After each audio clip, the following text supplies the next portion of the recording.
Olá, tudo bem? Bom dia, boa tarde, boa noite, boa madrugada, independente do horário que você estiver vendo esse vídeo. Tudo bem, sétimo ano? Aqui é o professor Roberto, Geografia. Eu trabalho na Escola Municipal Ana Amélia. E eu vou trazer para vocês hoje o conteúdo de Geografia do sétimo ano, tá ok? Da apostila que vocês têm, tá ok? Pelo que eu observei aqui, a partir da página... Um segundinho. Da página 14, eu acho. Então assim, na página 14, a apostila, ela introduz um trecho de uma música que é Súplica Cearense, do Luiz Gonzaga. E a apostila, ela pega o trecho dessa canção para fazer referência à imigração dos nordestinos dentro do território brasileiro, sobretudo Rio e São Paulo. E por que disso? Vamos explicar. Primeiramente, quando a gente fala de migração, imigração e emigração, os alunos ficam perdidos, dá aquele nó na cabeça deles. Mas calma, o tio Roberto vai explicar para vocês. Tranquilo. Então assim, gente, antes de falar o que é imigração e emigração, nós temos que entender o que é o ato de migrar. Migrar, gente, é o ato de você estar saindo, romper os limites de um país. Você faz um movimento. Vou dar aqui um exemplo. Alguns venezuelanos, né, devido a alguns problemas lá internos, eles saem do país deles e vêm para o Brasil. Eles fizeram o ato de migrar. E qual é a diferença entre imigrar e emigrar? Vamos lá. Imigrar, gente, é o ato de você entrar em um país. Por exemplo, se eu vejo que tem algumas pessoas migrando para o Brasil, para mim, na minha visão, ele é um imigrante. Agora, por exemplo, essa pessoa que está saindo do país dele, ele está emigrando. Vamos lá. Meu exemplo. Eu saio do Brasil, sei lá, para tentar a carreira nos Estados Unidos, por exemplo. Eu, quando saio daqui, eu estou emigrando. Ao chegar nos Estados Unidos, para eles, eu sou um imigrante. Deu para entender? Deu para sacar? Então, gente, para não confundir, tá? Migrar é o ato em si, é a locomoção, e o imigrar e o emigrar, como eu falei, depende do ponto de vista. Pessoal, vou traçar um paralelo com ciências.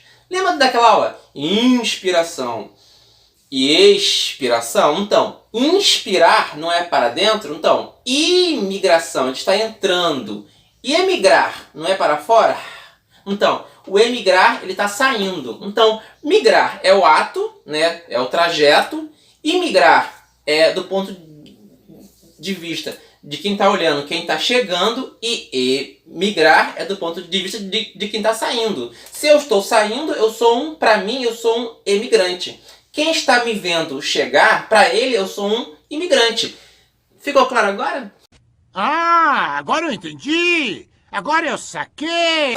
Mas, professor, o que leva alguém a migrar? Bem, temos vários aspectos. Vamos falar aqui do aspecto que a apostila está falando, da questão dos nordestinos, né? Sobretudo ali a partir dali da década de 60, né? Até a década de 80 foi quando houve o maior volume de migrantes. Mas, gente, presta atenção. O que leva as pessoas a migrarem são vários fatores. Por exemplo, emprego. De repente aonde você mora tem uma escassez de emprego.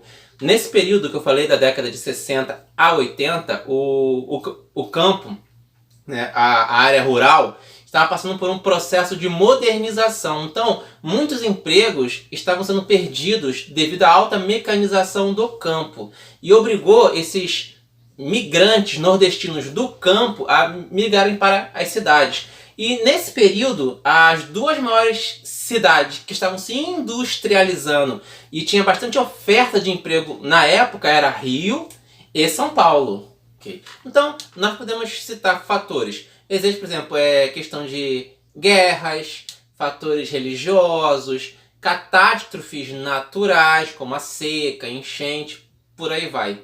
Na questão da migração nordestina, que ficou conhecido como êxodo rural, né, nós podemos citar a questão, né, da mecanização do campo, falta de emprego, problemas naturais também que parte ali do Nordeste, sobretudo o sertão, ele sofre muito com a questão da seca, tá ok? E isso acaba forçando, né, forçou muitas famílias a saírem das suas cidades e irem para o Sudeste, como eu falei, sobretudo Rio e São Paulo.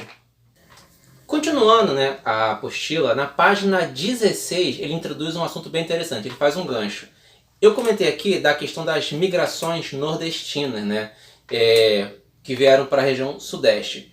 No caso da nossa cidade do Rio de Janeiro, nós vemos que nós temos aqui uma diversidade cultural muito grande. Nós temos uma cultura nordestina muito forte, né? Tanto é que nós temos uma feira dedicada aos nordestinos lá em São Cristóvão, a famosa feira nordestina. Tanto é que ele traça um paralelo, né, com a questão da formação da população brasileira, né? Que é o seguinte, né? Nós temos três raízes aqui no Brasil: a indígena, a europeia, que a princípio era portuguesa, e a africana. A gente vai focar aqui a questão mais a introdução desse conteúdo, a parte dos indígenas, né? Se usa o termo descobrimento, né? O Brasil foi descoberto. Que a gente ouve muito falar de descobrimento, né? Só que a questão é a seguinte: quando os portugueses chegaram aqui no Brasil por volta do século XVI, já existiam povos habitando aqui, né? Eram os índios, né? Os indígenas.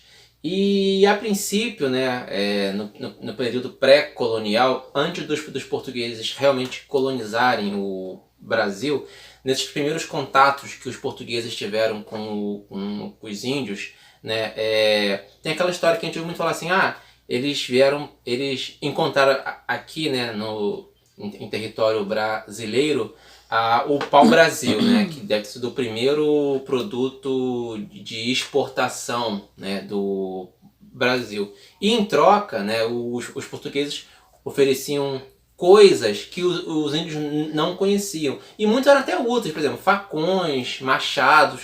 Isso era muito útil para eles. E coisas que para eles eram coisas muito assim, incríveis, como por exemplo espelhos, objetos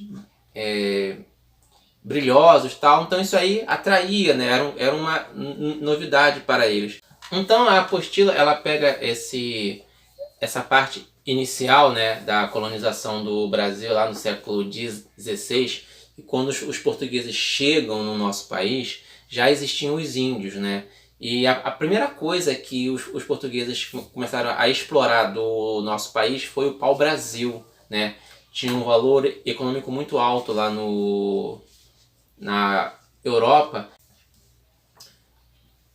E quando os portugueses realmente começaram o processo de colonização no Brasil, eles precisavam de mão de obra, né? E a mão de obra, a grande maioria nesse período, era a mão de obra escrava. A princípio, eles tentaram escravizar os índios. E eles tiveram um pouco de dificuldade. Existia até um mito, né? Na minha época de escola, você dizia que o índio era preguiçoso, não era dado ao trabalho. Não é essa a questão. É que o modo de trabalho indígena era bem diferente daquele modo tradicional, meio capitalista, né? Então, por exemplo, o índio ele caçava, pescava, ele vivia das coisas da natureza, então ele não tinha essa ideia de ter um trabalho fixo, ter um horário. Então ele não se acostumou com o processo de trabalho ocidental, se podemos, né, falar assim. E aí, depois de muitas batalhas, depois de quase o extermínio, né, das populações indígenas, inclusive, não me engano, na página acho que 17, se não me engano, deixa eu só confirmar isso. Tem aqui um mapinha da distribuição da população indígena. Você pode conferir aí em casa, né? E aí diz aqui que após séculos de história, né, a população indígena que ainda resiste no território do Brasil, e os direitos deles são garantidos pela Constituição de 88, e o órgão que cuida dessas populações indígenas é a FUNAI. Se você gostou dessa aula, dê aí um like, tá bom? Acompanhe aqui os vídeos dos outros professores, são vídeos maravilhosos. E fico feliz, né? É a minha estreia aqui. Até fiquei um pouco nervoso, mas eu fiquei muito feliz de poder trazer esse conteúdo a vocês, tá ok? Um beijo e até a próxima.